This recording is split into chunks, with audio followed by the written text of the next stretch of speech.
Un documentaire sur la pédophilie dans l'Église secoue le monde politique en Pologne. Le film « Seulement ne le dit à personne » risque bien de peser sur la campagne pour les européennes dans ce pays.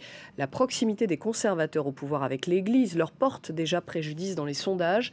Gulliver Krag est notre correspondant, on le rejoint à Gdansk en Pologne. Gulliver, ce documentaire fait l'effet d'un véritable coup de tonnerre en Pologne ?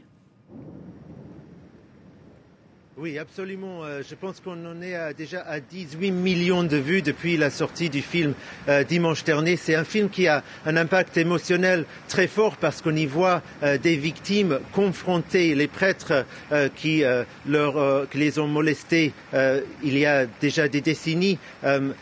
Il les confronte et dans au moins 2 des cas, on voit les prêtres confesser, admettre les faits. Il y a aussi des éléments qui permettent de voir comment l'Église a essayé de passer tout ça sous le silence en transférant des prêtres à d'autres paroisses, etc. Des choses qui étaient déjà sues mais qui n'ont jamais été démontrées de façon aussi convaincante. C'est vraiment un film dont tout le monde parle en ce moment en Pologne.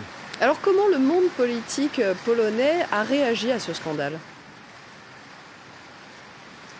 Alors vous savez, l'Église a toujours un impact assez fort sur la politique en Pologne et les prêtres donnent des indications souvent assez directes à leurs paroissiens sur pour qui il faut voter. Et globalement, généralement, ils ont tendance à favoriser le parti nationaliste conservateur au pouvoir, droit et justice. Alors je pense que le leader du parti, Jarosław Kaczyński, a très vite compris que cela pouvait avoir un impact négatif pour le parti dans les élections européennes. Alors le Parlement a très vite passé une législation pour augmenter la peine pour la pédophilie à 30 ans de prison. Mais en même temps, le parti et ses leaders essayent de maintenir la distance entre la pédophilie et l'Église en disant ce n'est pas un phénomène qui est vraiment propre à l'Église, c'est une attaque contre l'Église, d'essayer de dire que c'est plus prévalent parmi les prêtres que dans d'autres sections de la société, ce qui n'est tout simplement pas vrai selon les faits. Et c'est ce que essaye de souligner le nouveau parti anticlérical qui a émergé